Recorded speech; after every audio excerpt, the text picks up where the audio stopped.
O plenário do Supremo Tribunal Federal pode julgar nesta tarde se o presidente Jair Bolsonaro terá que depor presencialmente ou se poderá fazer por escrito no inquérito que investiga a suposta interferência política na Polícia Federal.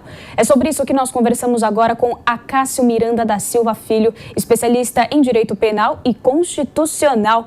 Bom dia, Acácio. Bem-vindo aqui ao Jornal da Manhã, segunda edição. Bom dia, Lívia. É um grande prazer falar com você e com os nossos queridos ouvintes. Muito bem, Acácio. Em dezembro do ano passado, o ministro Alexandre de Moraes havia negado um pedido de Bolsonaro para não depor no inquérito. Como será, então, o andamento desse processo? Como que está o andamento do processo e o que será julgado hoje, na tarde dessa quarta-feira? O Supremo julgará a seguinte questão, e é importante nós entendermos todo o contexto. O ex-ministro Sérgio Moro, após a sua exoneração, após a sua saída do Ministério da Justiça, disse que o presidente da República estava interferindo no exercício das funções típicas da Polícia Federal.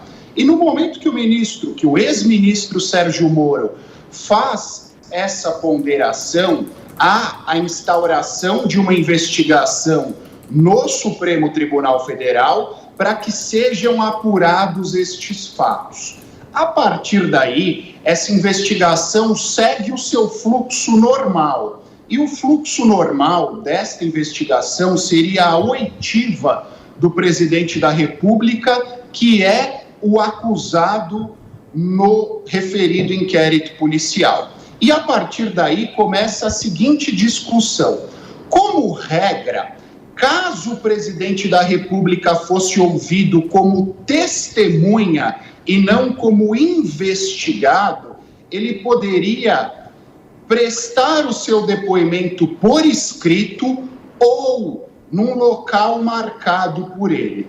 Agora, no momento em que o presidente da República é investigado destes fatos, ele deixa de ser testemunha. E aí há toda uma discussão se há a aplicação do Código de Processo Penal no que diz respeito a essas circunstâncias mencionadas por mim. Se ele pode depor por escrito, se ele pode escolher o lugar onde ele irá depor, ou se ele é obrigado a comparecer pessoalmente perante a autoridade que conduz a investigação para que seja dado o seu depoimento. Neste contexto, o ministro Alexandre de Moraes disse que ele é investigado e ele é obrigado a comparecer para depor, ou, ao menos, ele tem que exercer o seu direito constitucional ao silêncio. E o que os 11 ministros do Supremo decidirão na tarde de hoje é exatamente isso. Se ele será ouvido como testemunha ou se ele será ouvido como investigado e deverá comparecer à presença da autoridade investigadora para prestar o seu depoimento ou para requerer a aplicação do seu direito ao silêncio. Muito bem, doutor. No pedido de abertura de inquérito, o Procurador-Geral da República, Augusto Aras, citou 8 crimes que podem ter sido cometidos pelo presidente. Você pode explicar quais são os possíveis crimes investigados, os principais e os desdobramentos disso? Primeiro, há o crime de responsabilidade consagrado nos artigos 84 e 85 da Constituição e também na Lei 1079 de 90. Caso haja opção pela condução disso, os autos devem ser enviados ao Congresso Nacional para que o presidente da Câmara dos Deputados decida se dará início ou não a esse processo, que lá na frente pode reverberar no impeachment do presidente da República. Isso, obviamente, num contexto mais grave. Quando nós olhamos para o Código Penal, portanto, num contexto menos grave, há o crime de prevaricação, consagrado no artigo 319 do Código Penal, onde o presidente fez uso da sua função pública para interferir num ato administrativo e, consequentemente, satisfazer o interesse pessoal seu, que no caso a Polícia Federal investigava os seus filhos. Há também o cometimento das condutas elencadas na lei de abuso de autoridade, uma vez que o presidente da República extrapolou as suas funções típicas e, consequentemente, acabou criando um constrangimento para certas autoridades. Também há a possibilidade do cometimento de improbidade administrativa, da Lei 8429 de 1992. A improbidade administrativa não é uma modalidade criminosa, ela traz sanções civis e que representam a cassação do mandato, a reparação do dano e a inelegibilidade por determinado período. São essas as principais condutas impostas, óbvio que supostamente ao presidente da República, em concurso. Ou seja, ele praticou reiteradas vezes estas condutas. Por isso que na denúncia há a indicação de 8 condutas. Muito bem, e há um prazo para a conclusão das investigações? E te pergunto também, quais podem ser as consequências a Bolsonaro nessa investigação, caso ela ande no Congresso e no Supremo?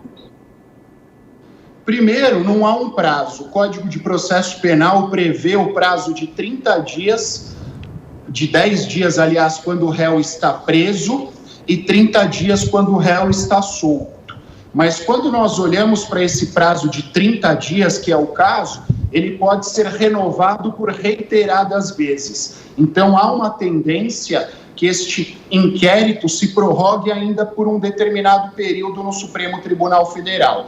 Assim que houver o encerramento deste inquérito, ele será mandado ao Procurador-Geral da República, Augusto Aras, para que ele faça análise das provas e dos elementos jurídicos indicados neste inquérito e, a partir daí, ofereça ou não ofereça a denúncia pelo crime de prevaricação, ofereça a petição inicial por conta da improbidade e apresente os fatos ao Congresso Nacional para que tenha início ou não esse processo pelo crime de responsabilidade. Contudo, existem certas peculiaridades. Primeira, o próprio Supremo Tribunal Federal já indicou que o presidente da República, quando no exercício do mandato, não comete improbidade administrativa. Então, nós, no ninho, já matamos essa sanção civil. Quando nós olhamos para o crime de prevaricação, também há a possibilidade do Congresso Nacional suspender a tramitação deste crime durante o período que o presidente da República exerce o seu mandato.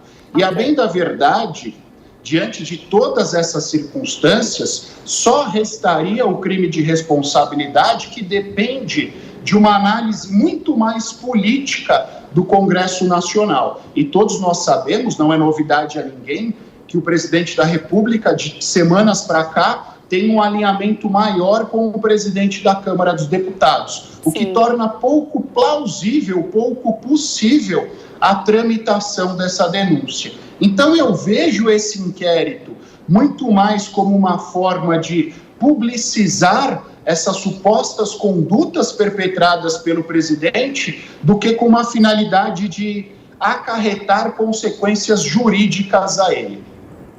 Muito bem, nós conversamos com Acácio Miranda da Silva Filho, especialista em Direito Penal e Constitucional. Acácio, obrigada aqui por nos ajudar a entender todo esse processo. Imagina, Lívia, é um grande prazer. Muito obrigada.